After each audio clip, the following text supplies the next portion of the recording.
Regione Veneto e Veneto Film Commission partecipano con un vasto programma composto da oltre 90 appuntamenti a questa bella edizione della Mostra del Cinema di Venezia, dal 31 agosto al 10 di settembre. Lo spazio della Regione del Veneto e Veneto Film Commission all'Excelsior Lido di Venezia, simboleggiato dal motto Veneto Like in a Film, rappresenta un punto di riferimento per quanti nel Veneto hanno fatto dell'amore per il cinema una professione e testimonia ancora una volta l'impegno della Giunta regionale e dell'assessorato alla cultura in particolare a promuovere iniziative che diano conto della vivacità della settima arte targata Veneto in un contesto internazionale. L'assessore alla cultura fa notare che nella regione si sono create le condizioni per garantire un incremento nell'occupazione del settore. La partecipazione della Regione del Veneto alla Mostra del Cinema di Venezia rappresenta un'occasione privilegiata anche per valorizzare e far conoscere a livello internazionale le esperienze e le potenzialità che il Veneto sa esprimere in ambito cinematografico, oltre ad essere utili occasioni per promuovere lo scambio di esperienze e nuove opportunità di lavoro.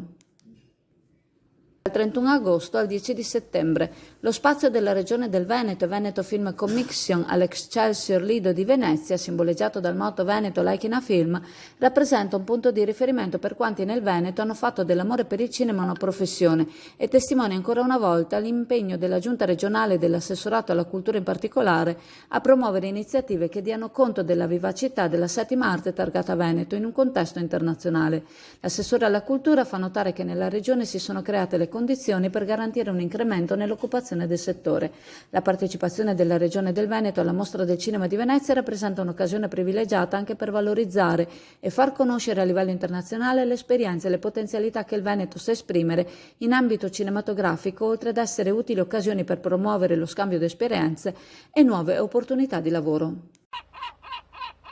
Allora, siamo alla CAM, questa questa bestia che vedete è una ragosta da 3 kg. Questo solo per mostrarvi una parte della commercializzazione che c'è da CAM, che è praticamente il primo in Italia sia come quantità sia come qualità. Ci sono tantissime varietà di crostacei da tutte le parti del mondo, quindi quando noi vi mostriamo lo spot, quello del negozio, della vetrina, la vetrina è solo una piccola parte del fatturato qui della CAM, che è una delle aziende del pesce più grande, non solo di Chioggia ma praticamente all'interno del territorio nazionale.